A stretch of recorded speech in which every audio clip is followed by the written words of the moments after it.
नमस्कार मित्रांनो, जय हिंद. महाराष्ट्र सिलेक्शन फोरम अपडेट या यूट्यूब चॅनलवरती आपल्या सर्वांचं स्वागत आहे.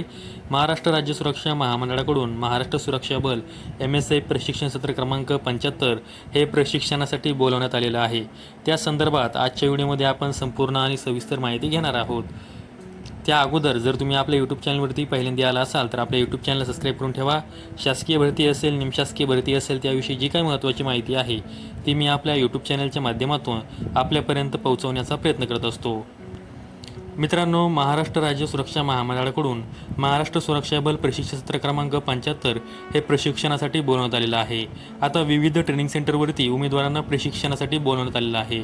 तर प्रशिक्षणासाठी हजर होताना उमेदवारांसाठी काय सूचना आहेत त्याविषयी थोडक्यात माहिती मी आजच्या व्हिडिओच्या माध्यमातून तुम्हाला देणार आहे. तर मित्रांनो, तुम्ही स्क्रीनवरती हे महाराष्ट्र राज्य सुरक्षा महामंडळाचे परिपत्रक पाहू शकता. महाराष्ट्र राज्य सुरक्षा महामंडळ मुंबई प्रशिक्षणासाठी हजर होणाऱ्या पुरुष उमेदवारांना सूचना.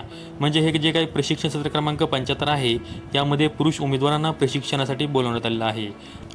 तर तुम्ही यामध्ये पाहू शकता की तुम्हाला ज्या ट्रेनिंग सेंटरवरती बोलवण्यात आलं आहे त्या ट्रेनिंग सेंटरवरती तुम्हाला 45 दिवसांचं मूलभूत प्रशिक्षण हे दिलं जाणार आहे.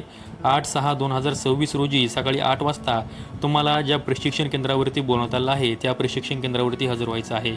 उमेदवार प्रशिक्षण केंद्राच्या ठिकाणी ज्या क्रमाने हजर होतील त्या क्रमाने त्यांचे कागदपत्र पडताळणी करून त्यांना प्रशिक्षणासाठी हजर करून घेतलं जाणार आहे असं यामध्ये सांगण्यात आलं आहे. त्याचबरोबर प्रशिक्षण केंद्राची उमेदवार संख्या पूर्ण झाल्यास उमेदवारांना पुढील प्रशिक्षण सत्रामध्ये संधी देण्यात येईल असं देखील यामध्ये सांगण्यात आलं आहे. त्याचबरोबर प्रशिक्षणासाठी हजर होताना उमेदवारांनी 20,000 रुपये एवढे सिक्युरिटी डिपॉझिट म्हणून तुम्हाला तिथे पैसे भरावे लागणार आहेत. त्यामधील 5,000 रुपये हे रिफंडेबल, म्हणजे जेव्हा तुम्ही ट्रेनिंग कंप्लीट केल्यानंतर महामंडळामध्ये एक करार कालावधी पूर्ण करताल 11 महिन्यांचा, त्यानंतर तुम्हाला ते 5,000 रुपये हे वापस मिळणार आहेत. तर 15,000 रुपये हे नॉन रिफंडेबल, म्हणजे ते तुमचा प्रशिक्षण खर्च म्हणून ग्राह्य धरले जाणार आहेत, ते तुम्हाला वापस मिळणार नाहीत. हे जे 20,000 रुपये रक्कम आहे तुम्ही ती ऑनलाईन किंवा ऑफलाईन स्वरूपामध्ये भरू शकता. परंतु ऑनलाईन पैसे भरत असताना जर काही नेटवर्कचा प्रॉब्लेम काय असेल तर त्यासाठी तुम्ही स्वतः जिम्मेदार राहताल असं देखील त्यांनी सांगितलेलं आहे. प्रशिक्षणासाठी जे काही तिकीटचं साहित्य आहे ते खरेदी करण्यासाठी तुम्हाला जास्तीचे पैसेसुद्धा सोबत घेऊन जायचं आहे. आता तिकीटमध्ये कोणकोणतं साहित्य मिळणार आहे ते देखील तुम्ही स्क्रीनवरती पाहू शकता. त्याचबरोबर इथे आणखी काही सूचना देण्यात आल्या आहेत ज्यामध्ये प्रशिक्षणासाठी जर तुम्ही आता गेला नाहीत तर तुम्हाला पुन्हा तुमचा विचार केला जाणार नाही असं देखील यामध्ये सांगण्यात आलेलं आहे. त्याचबरोबर प्रशिक्षण अर्धवट सोडून तुम्हाला हे जाता येणार नाही असं देखील सांगण्यात आलेलं आहे. जर तुम्ही गेलात तर तुम्हाला ते 20,000 रुपये प्रशिक्षण शुल्क हे सिक्युरिटी डिपॉझिट जे आहे ते तुम्हाला वापस मिळणार नाही असं देखील यामध्ये सांगण्यात आलेलं आहे. त्याचबरोबर काही रजा असतील त्या संदर्भात देखील यामध्ये माहिती देण्यात आलेली आहे. त्याचबरोबर तुम्हाला सोबत जाताना पॅन कार्ड असेल, आधार कार्ड असेल, त्याचबरोबर याचे जे काही मूळ झेरॉक्स आहे ते तुम्हाला देखील सोबत घेऊन जायचं आहे. त्याचबरोबर पासपोर्ट साईजचे फोटो देखील तुम्हाला सोबत घेऊन जायचं आहेत. त्याचबरोबर त्यामध्ये इतर जे काही साहित्य लागणार आहे त्याची देखील इथं माहिती देण्यात आली आहे. ते देखील साहित्य तुम्हाला सोबत घेऊन जायचं आहे. अपवादात्मक परिस्थिती वगळता कोणत्याही प्रकारची रजा ही तुम्हाला तिथे दिली जाणार नाही असं देखील यामध्ये सांगण्यात आलेलं आहे. त्याचबरोबर खाली तुम्हाला जेव्हा तुम्ही ट्रेनिंगला हजर होता तेव्हा तुम्हाला मेडिकल सर्टिफिकेट हे घेऊन जावं लागतं. वैद्यकीय तपासणी प्रमाणपत्र घेण्यासाठी तुम्हाला कोणकोणत्या चाचण्या करायच्या आहेत त्या संदर्भात देखील यामध्ये माहिती सांगण्यात आलेली आहे. त्याचबरोबर खाजगी डॉक्टरांचं वैद्यकीय तपासणी प्रमाणपत्र हे चालणार नाही.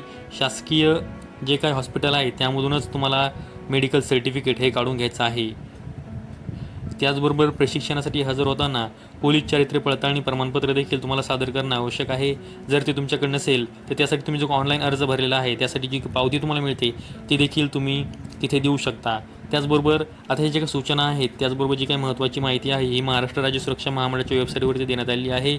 ही वेबसाईटची लिंक मी व्हिडिओच्या डिस्क्रिप्शन बॉक्समध्ये दिली आहे, तिथून तुम्ही वेबसाईटला भेट देऊ शकता. त्याचबरोबर प्रशिक्षणासाठी जे काही अटी शर्ती आहे ते देखील तुम्हाला वेबसाईटवरती जाऊन व्यवस्थित पाहून घ्यायचे आहेत. आता मित्रांनो, मी तुम्हाला थोडक्यात माहिती देत आहे की कोणकोणत्या ट्रेनिंग सेंटरवरती उमेदवारांना प्रशिक्षणासाठी बोलवण्यात आलेलं आहे त्याविषयी एक थोडक्यात माहिती मी तुम्हाला सांगत आहे. तर मित्रांनो, SRPF गट क्रमांक 1 पुणे यामध्ये प्रशिक्षणासाठी उमेदवारांना बोलवण्यात आलेलं आहे. त्याचबरोबर SRPF गट क्रमांक 2 पुणे, त्याचबरोबर SRPF गट क्रमांक 3 जालना, SRPF गट क्रमांक 7 दौंड, त्याचबरोबर SRPF गट क्रमांक 8 गोरेगाव, त्याचबरोबर SRPF गट क्रमांक 9 अमरावती, त्याचबरोबर SRPF गट क्रमांक 10 सोलापूर, त्याचबरोबर SRPF गट क्रमांक 11 बाळेगाव, त्याचबरोबर SRPF गट क्रमांक 15 गोंदिया, त्याचबरोबर SRPF गट क्रमांक 19 उसळगाव या विविध प्रशिक्षण केंद्रावरती उमेदवारांना प्रशिक्षणासाठी बोलवण्यात आलेलं आहे. आता तुम्ही वेबसाईटवरती गेल्यानंतर तुम्ही ही संपूर्ण माहिती इथे पाहू शकता. त्याचबरोबर उमेदवारांना हजर होताना जे काय अटी शर्तीची PDF आहे ती संपूर्ण काळजीपूर्वक वाचून घ्यायची आहे. त्याचबरोबर तुम्हाला त्याची झेरॉक्ससुद्धा सोबत घेऊन जायची आहे. त्याचबरोबर पोलीस चारित्र्य पडताळणी प्रमाणपत्र असेल, वैद्यकीय तपासणी प्रमाणपत्र असेल, या संदर्भात जे काही महत्त्वाचे परिपत्रक आहेत ते देखील वेबसाईटवरती देण्यात आलेले आहेत. आता तुम्हाला महाराष्ट्र राज्य सुरक्षा महामंडळाच्या वेबसाईटवरती गेल्यानंतर मेनू या ऑप्शनला क्लिक केल्यानंतर भरती आणि प्रशिक्षण या विभागामध्ये यायचं आहे व तिथे प्रशिक्षण या विभागामध्ये तुम्हाला ही संपूर्ण माहिती इथे तुम्हाला पाहायला मिळणार आहे. तिथून तुम्ही ही काळजीपूर्वक माहिती पाहायची आहे. त्याचबरोबर जी काय ट्रेनिंग सेंटरची लिस्ट दिलेली आहे त्या प्रत्येक ट्रेनिंग सेंटरच्या लिस्टमध्ये किती उमेदवारांना प्रशिक्षणासाठी बोलवण्यात आलं आहे त्याविषयी देखील थोडक्यात माहिती यामध्ये देण्यात आली आहे.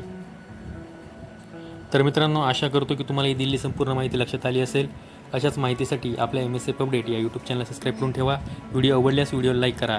संपूर्ण व्हिडिओ पाहिल्याबद्दल सर्वांचे धन्यवाद.